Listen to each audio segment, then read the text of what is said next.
Welcome back to the channel, ladies and gentlemen. Today I am going to be teaching you guys how you can get your Pokemon cards graded in 2025. Without further ado, let's hop into it. Alright, so the first thing you're going to want to do is open your web browser and type in PSA. And then it should be the first one you see up on top here. And then it should bring you right to the PSA homepage. And then what you're going to want to do is click on the little submit button up there on the top right hand corner. And then after that, you're going to want to click on start. And then after that, there should be another little blue button that says new submission. You're just going to want to click on that to start your submission up. And then it shows all the options and different collectibles that PSA grades. Obviously, we're here for trading cards, so we're going to select trading cards. And then the type is grading. It already has that selected for us, so perfect. We're just going to continue with that. And then you're going to want to select your service level. Prices vary per card based on the value of the cards, how many cards you're grading, turnaround times, stuff like that. For this video, we're just going to do the January value bulk grading special. So hopefully you guys can make use of this while it's still January. All right, and then what you're going to want to do is select what you want to grade. And then for this video, we're just going to do the 151 Charizard Special Illustration Rare. So what I did was type in Pokemon because that's what we're grading, the year of the card 2023, and then I find all capitals work better, and then the MEW just stands for 151's set. It's abbreviated for it. I don't know why it's Mew, and then EN is for English, and then 199 is the card number. So there it was. We just have to save it, and boom, it's max insured value $400, so that's pretty cool. It's already saved, and then I'm just going to add the Blastoise as well. I'm going to add 9 of these, so then we meet the 10 card requirement minimum. So once again, type in Pokemon, because that's what we have, and then the MEW, which is the abbreviation for 151, and then Blastoise EX, and what's the card number? Is it 198 or 200? Let's see, is it 198? Not seeing it. Okay, so I'm just gonna scroll until we find it. Be patient with me, guys. I am doing this on my phone to make it easier, but it's hard with this small screen, so hang in there. We're just gonna scroll, and boom, right there, 200. So we just changed that value to 9, so we have 9 of those. Sorry, the quantity to 9, and now we have our 10 card minimum requirement for the order. And then what we're going to do here is hit proceed to checkout. And then this next part I can't show too much because it has a lot of my personal information, but what you're going to want to do is select how you get your cards to PSA. I always like to have them do a prepaid shipping label, and then all you have to do is box your cards up and send them to PSA, and then it gives you options for what to do after your cards are graded. You can have them sent to the PSA vault. You can have them sell your cards on eBay for you if you would like, or you can have them shipped back to you. That's what I always choose, is have them shipped back to me. I just like to have the cards in hand, and then what you're going to want to do is print out the submission form and then package the cards in order that you submitted them, which is what I'll show you next. I had to cut that part a little short, but after you have your submission labels printed out, they will email it to you. So all you have to do is open the email, and then all the files will be there. You just print that out. And then what you're going to want to do after you have it all printed out is you're going to want to package your cards in the exact order you submitted them. So I do have some cards here in this box that I'm going to get graded myself. So for this, we are just going to have this Mewtwo here be our example Charizard. So the Charizard was the first card we submitted, so that's the card we're going to want on top. And then all these other cards are going to be our fake 9 Blastoise we had in the submission.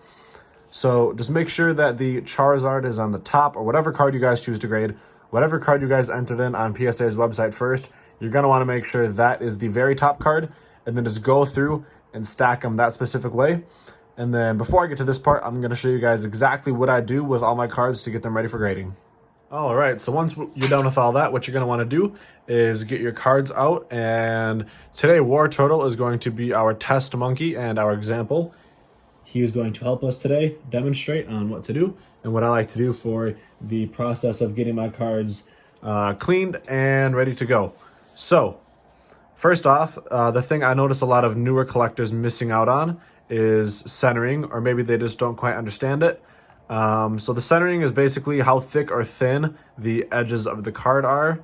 So this one you can kind of see is off right to left. The right side's a little thicker, and then top to bottom, the bottom's a little thicker. And then same thing on the back, just make sure the centering is good.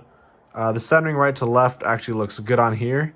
The bottom's a little thicker, but luckily for you guys, PSA is actually pretty lenient with centering.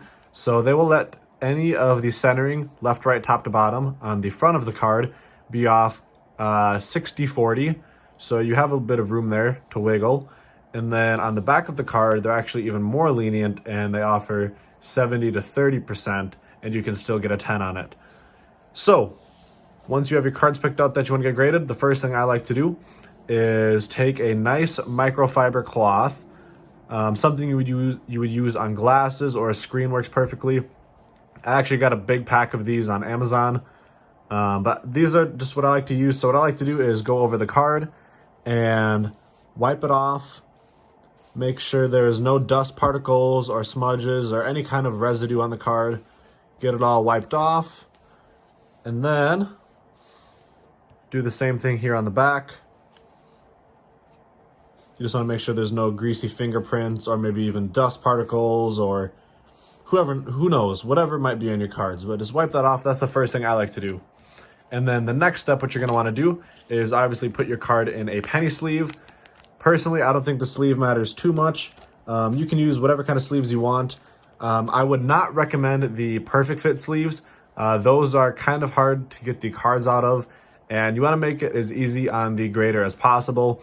If you cause them a headache and it's hard for them to get the cards out, they're not packaged properly, they might give you worse grades on a card just because, you caused them an inconvenience. But you just want to make it as easy as them as possible. So put your card in a penny sleeve, and then the next absolute must you have to do is put it in a card saver.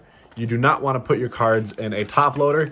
They state it specifically in the shipping instructions, do not use a top loader. My first submission ever, I used top loaders, and they still graded my cards, but I guarantee you they weren't happy about it. I learned later on that you're supposed to use card savers. So you can get these basically anywhere. You can get them at card stores, retail stores. You can get them online. Any of them work. They're all decent. So these are just meant to keep your cards protected. And they're very easy to open and get the cards out. It's super, super easy. It takes half a second. You open it, pull it out, and you're good to go. So just make sure you guys use card savers and do not use the standard rigid top loaders. The graders do not like trying to get cards out of these. And instead of actually trying to pull the cards out through the top, what I've heard they do is actually they cut these, or they'll cut along this edge, they'll cut along the edge and then pull the card out like that. So if you don't want them messing around and potentially ruining your cards, please send them in a card saver. Alrighty, and then for the final part, once you guys have all your cards in penny sleeves and card savers, what you're gonna wanna do, or what I like to do, is take 2 pieces of cardboard, and then I like to sandwich them in between the cardboard. And then once you have them in the cardboard, what I like to do is take one rubber band. Let me get that straightened out a little bit, and put them this way. And then I like to take another rubber band and put it this way, just to keep them a little more secure, hold them in place. And this is kind of what the final product should look like. And then what else I like to do is wrap these up in a bunch of bubble wrap. More the merrier. Can't hurt to keep your cards safe, especially if they're super valuable.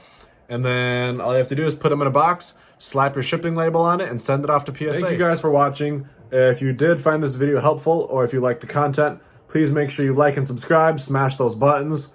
And I want to wish you guys all a happy new year, and we will see you on the next one.